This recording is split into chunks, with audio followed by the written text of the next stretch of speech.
Brenda Ster has a list of only 1,200 people and made more than $90,000 in one single affiliate promotion. If you want to know how to take a small list and turn it into massive profits, listen up.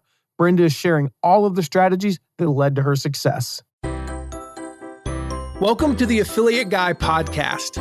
If you want to grow your income, serve your tribe, and enjoy all the benefits of affiliate marketing and having your own affiliates, you're in the right place. Thanks for joining me today. Let's get started. So today's a super fun episode. This is an old interview actually from a couple of years ago, still during the pandemic. And I'm pulling it from the vault because this was previously only available to our Insider Club. And, I wanted to make this available to everyone because this is such a powerful episode. I interviewed Brenda Ster. She was an affiliate for Stu McLaren. She made $90,000, right? $90,000, 1.5 times the average American's income, yearly income. She made $90,000 in only 2 weeks. 2 weeks. She made 90 grand. I mean, think about that. From a list of only 1,200 people, actually a little bit less than that. Now, the math on that at 1,200 is $75 per subscriber in 2 weeks. If in a month you're making $2 a subscriber, you're doing phenomenal. She made $75 per subscriber in 2 weeks. So how did she do it? Well, she shares all of that in this episode. She shares how she reached out to the creators of the product, to Stu, how to go through launch content with your list, how to use key affiliate marketing 101 strategies, but actually implement them. I share some of the 101 stuff, right? The basics. She executed the basics better than anyone else and made $90,000 in 2 weeks from a list of 1,200 people. It's amazing. So affiliates, listen and learn from Brenda. Follow what she teaches here. Don't try to get super fancy. Just do what she does. I'm not promising 90 grand from 1,200 subscribers in 2 weeks. No, I'm promising you'll make a lot more money than you're currently making. And then affiliate managers, listen up and learn how to help your affiliates. Because you may be thinking, Brenda Ster, right? 1,200 people on her list. I mean, why would I invest a lot of effort in her? Stu invested in her. You'll hear that. Like some of the stuff that Stu did, some of the stuff that we did as the affiliate, that my company does as managing Stu's affiliate program. Only had a list of 1,200 though. We could have just got like 1 or 2 sales max, maybe 4. No, she made over 45 sales. No, she made 90,000. I got to do the math on that. If she made 90, she did over 100 sales. Yeah, a lot of money. So affiliate managers, listen up and learn from her as well. All right, with that said, let's jump right into my interview with Brenda Ster. Well, welcome, Brenda. Hello. Ster, not Star, or both. Oh, come on. Let's go with Star. So, guys, check this out. 1,200 people that she had to work with. She's 300, a quarter of this list went through the workshop for Stu McLaren. 17 people bought it. It was her best affiliate promotion ever. Yep. And it led to her best affiliate month ever. So, Brenda, I am so excited to talk about this today because the 1,200 people is the thing that stands out. Like you didn't do this, it's a small list. 100,000 people. And so before we even get in, I just want to go ahead and tell everyone who says, well, I don't have enough people on my list to succeed. Shut up. Yes, you do. Yes, you do. Brenda did this with 1,200 people and I noticed it. And that's why she's on today. So there we go. So tell us a little bit before we jump into this specific promo. Just tell us real quick what your platform is, who you are, your whole life story, all that fun stuff. So my 3-hour elevator story is, so I work with direct sellers and network marketers, and I help them build authentic, spam-free marketing plans online. My goal is to rid the world of bad direct selling because it's spammy and everyone knows somebody who's really bad at direct selling and network marketing. And a lot of my clients are introductory. They come in not having a lot of marketing background. They just want to make some extra money selling a product that they like to their friends and family. And the majority of direct sellers are part-timers. They don't necessarily have big marketing budgets. They don't have a lot of marketing infrastructure. A lot don't have their own blogs or anything like that. So I have a membership and write a lot of free resources to direct sellers and network marketers through some of my public social channels. And the way that Tribe fit in to the whole track was basically like this. I've been doing my coaching program for about 7 years. And a lot of people who come in to direct selling, I work primarily with party plan direct sellers, Pampered Chef, Avon, Mary Kay, jewelry sellers, clothing sellers, things like that. And a lot of people who come in find that they're constrained by their corporate brand, and they tend to realize they can go independent into their own boutique, into their own social monetization in some way, and realize they can make more money on their own. So they sort of age out of direct selling. A lot of people end up leaving direct selling. So I was losing people on the backside of my membership because they were like, well, I'm not in direct sales anymore, and then I'm going to cancel and leave. So we put a plug in that hole and we funneled them off to a new group. We funneled them off to sort of an advanced marketing for independent business owners group. And that is the group that we capture their emails at the front end of that list, the front end of that entry. And then that was we call it our monetized group, our monetized list. And it had about 1,200 people on it. And they're all people who've been a part of my community in some form or fashion, who've simply sort of moved through all my resources and have moved into advanced stuff. They didn't really know what advanced was. They might not have websites yet, but they want to do something. A lot of people in direct selling specifically have large social followings. They have a big Facebook group. They have a large Facebook page. They have an Instagram following. And then they end up leaving whatever company they sell for, and they don't know what to do with the social following that they've already amassed. So they have a really interesting problem. They have a lot of people captured in one spot, and they don't know what to do with them. So our strategy was, okay, well, let's put a advanced subject on top of our membership and our coaching and put in some affiliate content right there. So that's where we put Tribe. So our Tribe launch we had 1,200 people on our target list. 300 of them went through the workshop with Stu McLaren. As you said, Matt, 17 joined Tribe. And we actually, we had a downsell offer for those who didn't. And we had about 25 people on the downsell pick up an extra offer there. So we came through all of Tribe, and it was my biggest single month or the first year as a Tribe affiliate first. And it was my biggest single month as an affiliate marketer ever. So it was good on all kinds of levels. Yeah. So let's talk. I want to come back to that down. Actually, let's go there now, and then we'll come back to promotional strategies. So that's something I've only seen done a few times with affiliate offers. You had a downsell offer. Tell us about that. Is that something you've done before, or is this the first time? No, it was actually something I saw someone else do. I saw someone else doing it on a Facebook ad who had done Tribe. And I was like, well, that's smart. She's downselling him into one of her courses. Yeah. So I was like, I could do that. I have a course, sort of a monetize your social strategy course. And I could simply offer them that course. So I retargeted the list of 280 people who did the workshop but didn't join Tribe. And 10% of them took that offer. So that was a $200 offer right there. And that included one of my courses and then 2 of what were my Tribe bonuses that were asset packs, graphics and digital pack of content. So they got a big bonus right there. So that actually turned into another piece of revenue that we tied right onto the back end of the Tribe launch. Yeah.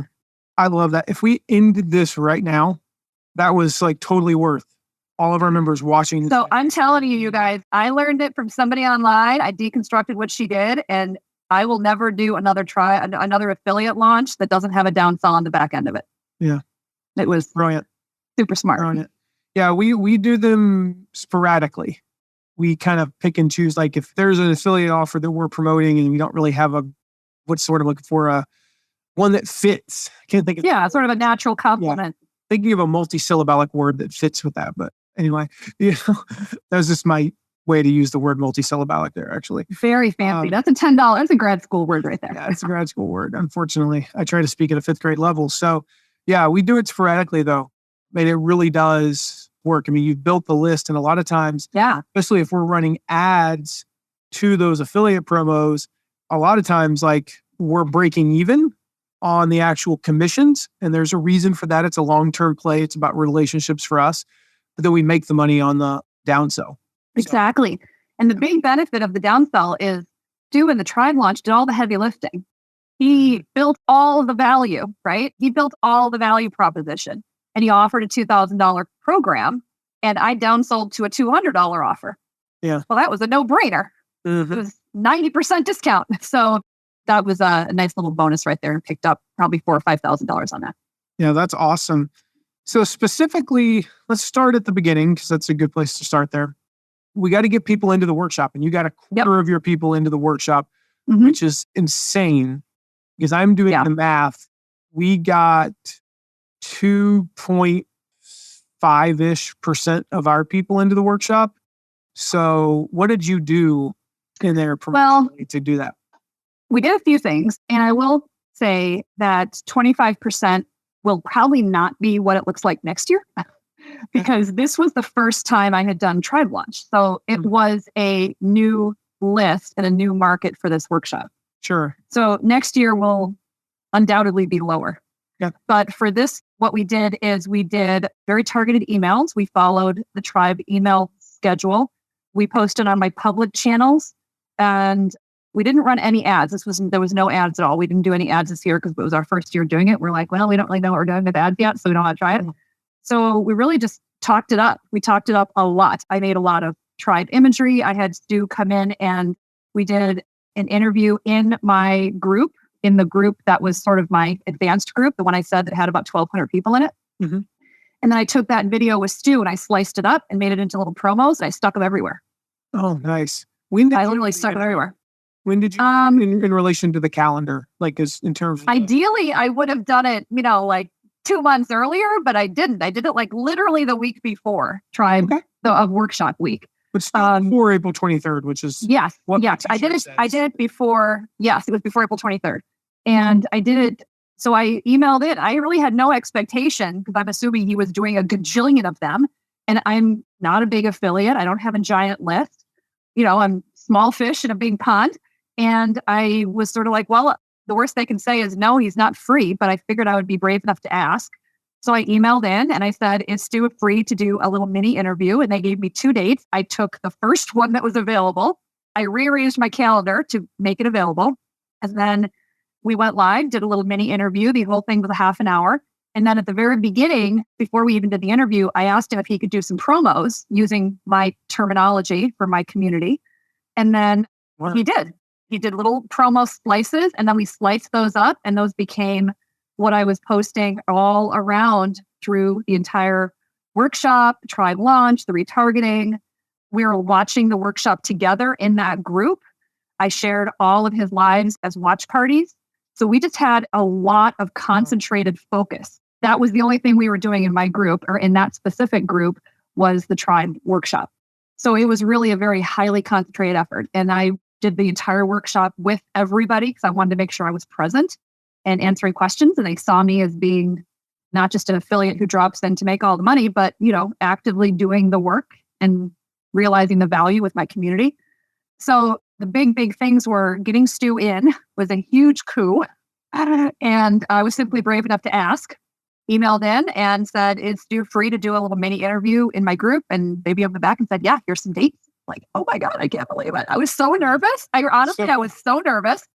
And he was more than gracious. He did exactly what I asked. He did the little mini, he said the words. I was able to record it. It was a joke that he did the interview from his bedroom. It was when we were just on early lockdown, right? In like mid-April. So I have an outtake of him going, I can't even believe I'm doing this from my bedroom. So that became a little outtake. And I used all the material. I used all the assets. Awesome. I used everything that I could. That is so awesome. I mean, it's so funny because I just finished doing a podcast interview for our podcast with Joe Fear, and we were talking about asking people to be on podcasts and how do you get guests? And he was like, we both kind of agreed there isn't really a science to it. You just ask. The thing is, most people have this like innate fear that like, if I ask Oprah, she'll say no. Yeah, probably. I mean, she's Oprah, but here's the thing, at some level you start asking people, and I was sharing with him that in my old podcast, when I was a nobody, like I had like 800 listeners. It was a rinky-dink podcast. I didn't know what the heck I was doing. And I asked John Huntsman, who was like, I think he was the former ambassador to the United Nations. He had a book coming out. And I said, you want to be on my podcast? We got a 20-minute interview with him. I'm like, I'm talking to John. Like, I'm nobody's. I know, it's insane.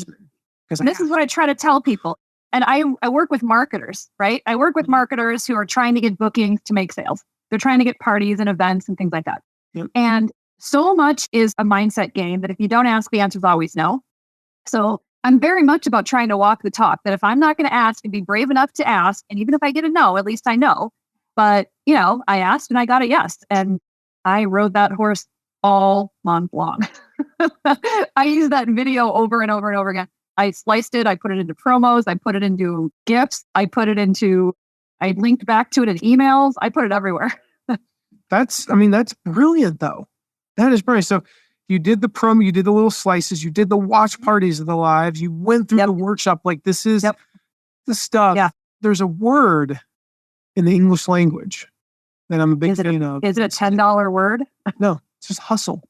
Hustle. There's a whole lot of hustle and Tribe. Yeah. It was hustle. The other thing I did, I know the commission because I'm an affiliate manager, if you don't know that. And so I know what commissions are in a $1,997 product to $798.80. Every watch party, if it made you one sale, you hosted an hour-long watch party, $798.80. I personally don't make $800 an hour. No. Most people don't. So if you think, gosh, that's a lot of work. What if I just paid you $800 an hour and I'd be okay hour? Every hour, just for showing it. Host watch parties all freaking day long. All day long. So all day long. Yeah. Now, the other thing that I did is I went through Tribe last year as a student, and I had a lot of success with Tribe last year, and I actually spoke on stage at Tribe Live. So my team had pictures of that as well.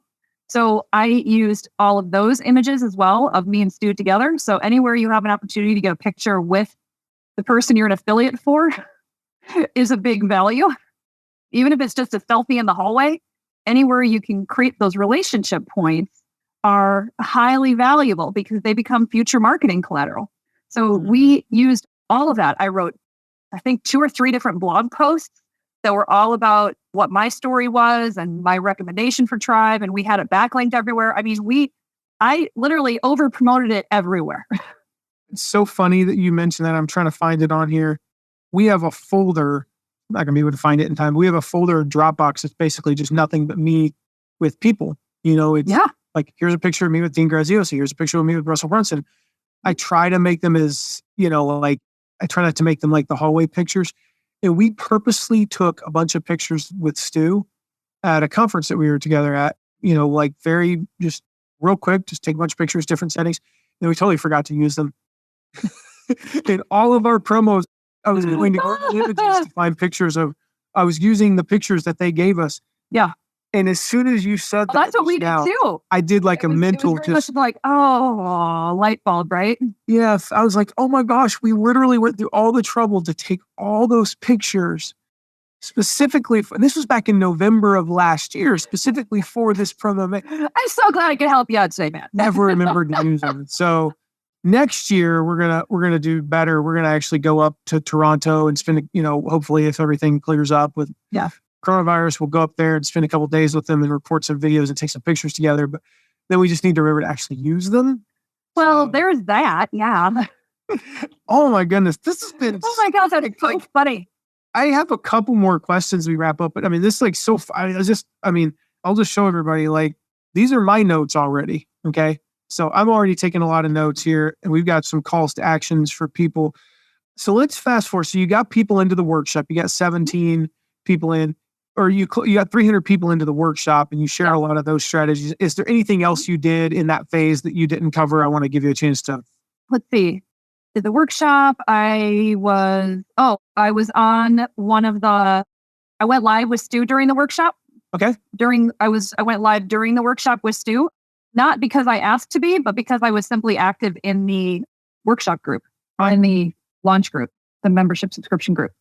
So I also know Shanna, and I can message her and be like, so what's going on?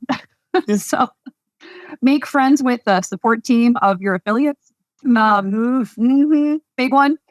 Know who you actually need to know. There's the decision makers, and then there's the influencers of the decision maker. Yeah. So become friends with those people.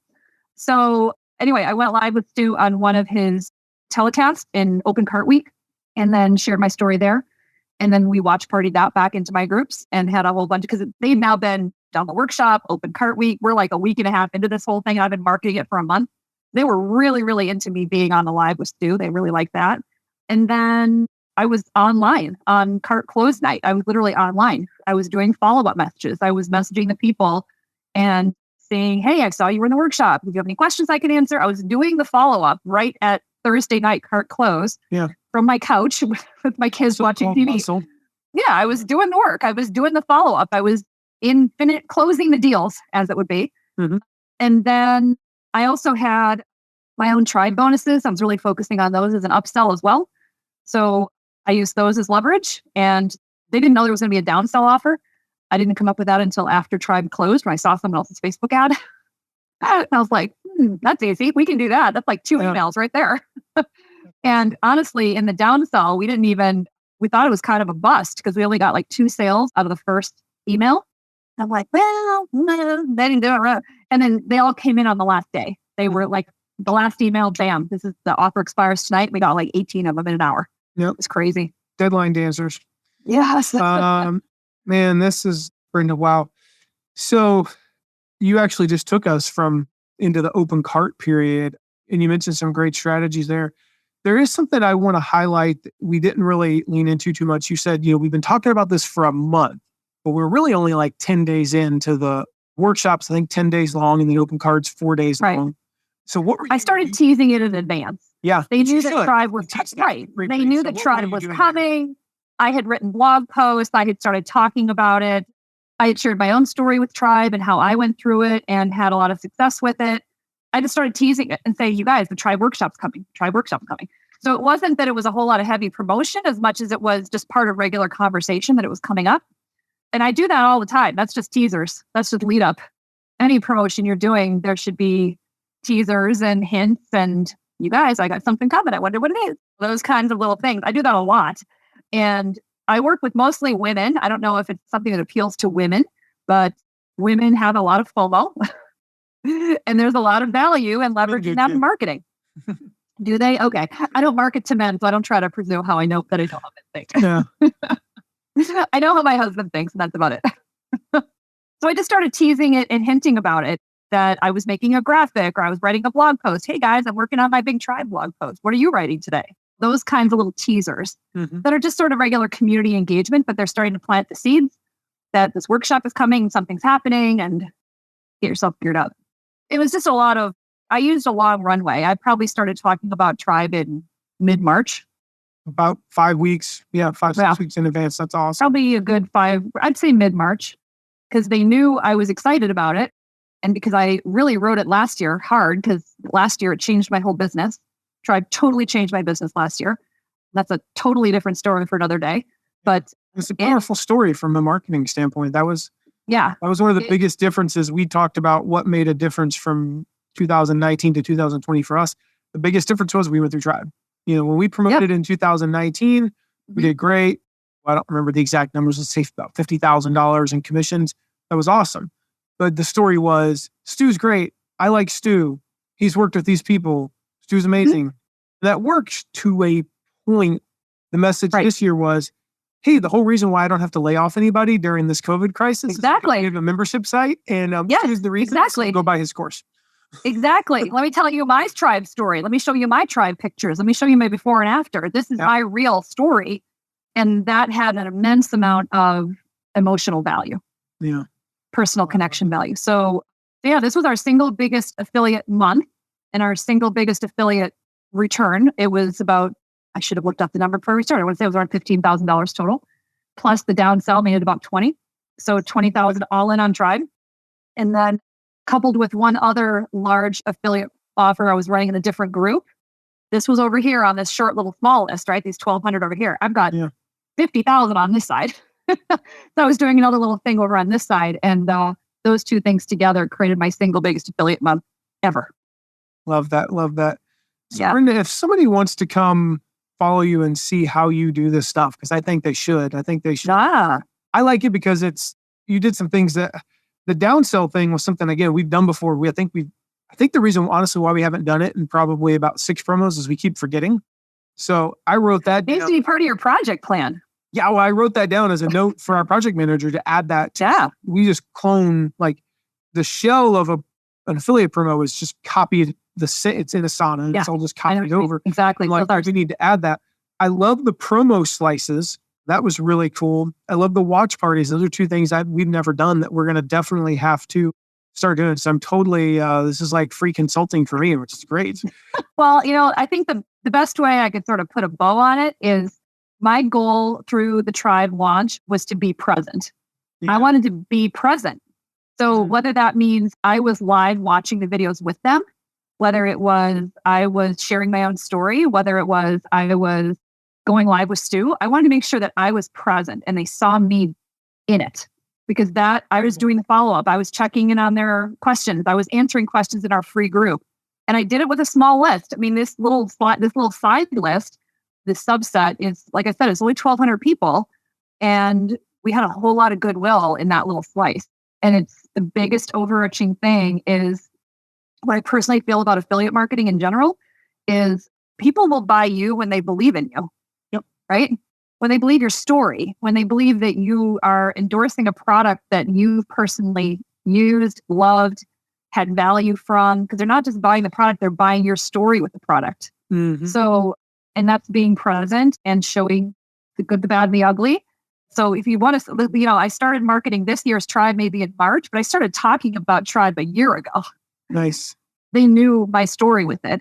So I don't think I'll have 25% next year, but I probably will. I'll probably be able to 10 or 15%. There'll be people who go through it again. So, I'll be pretty good with that. I'll be happy with those numbers. You'll get some sales from people who went from those 283 that didn't buy this year. You'll get some of those sales next year, which will be really cool. That's one of the things that we found was about a quarter of our buyers this year, people that all we did this year was just remind them again. They actually went through last year. So Brenda, I think people should follow you. I think they should connect with you. What's the best way for folks to do that? So I have two things. One is my Facebook page. The best thing I can offer is my Facebook page. It's facebook.com, Sweet Brenda, SUITE, Brenda. That's my public Facebook page where we talk about marketing and personality and show the occasional picture of my kids and all the random, the randomness that goes on a Facebook page.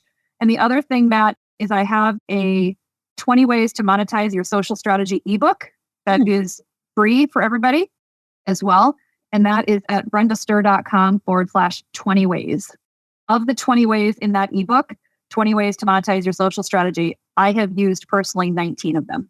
The only thing I have not done is a Patreon program. Okay. And that's the only thing I haven't done. Just to be clear? 20 ways. 20 ways, correct. Okay. Cool. Good, because I can't spell the word 20. I know, I can't either, right? I try to keep my pretty links really short.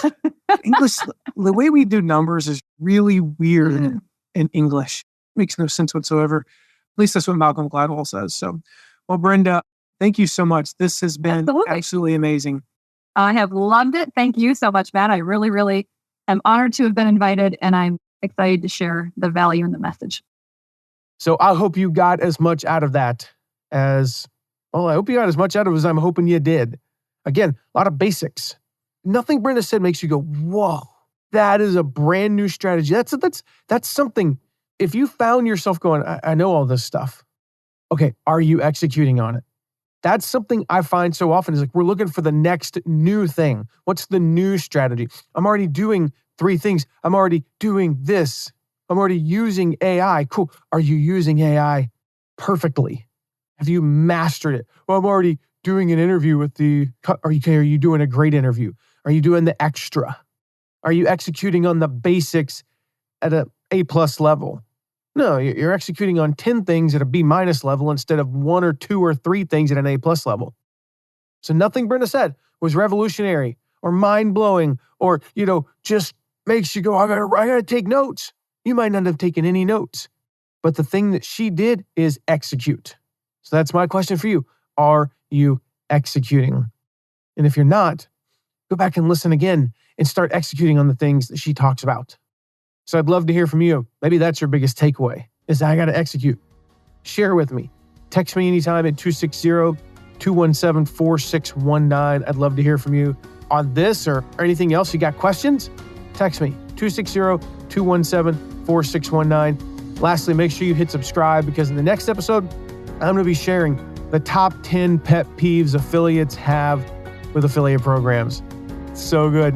I got so many pet peeves that I could have shared, but I'm going to narrow it down to the top 10 pet peeves that affiliates have with affiliate programs. So make sure you hit subscribe so you don't miss that episode. I'll see you then.